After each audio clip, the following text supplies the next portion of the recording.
Do you resolve to be faithful to your wife, to love and honor her, and to be willing to lay down your life for her as Jesus Christ laid down his life for you?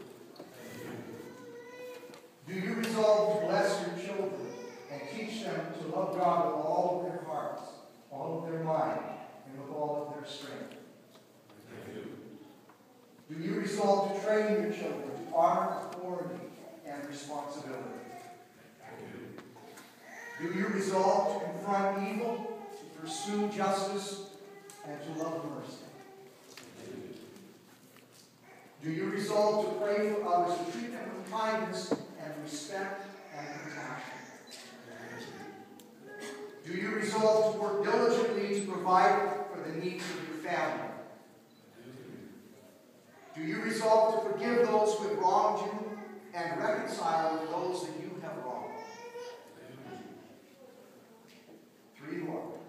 Do you resolve to learn from your mistakes, repent of your sins, and walk with integrity as a man answerable to God?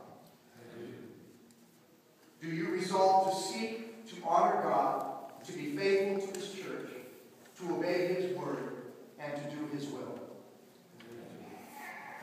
Do you resolve to courageously work with the strength God provides to fulfill this resolution for the rest of your life and for his glory? John, did you want the family members with him as we pray, or do you want me to close?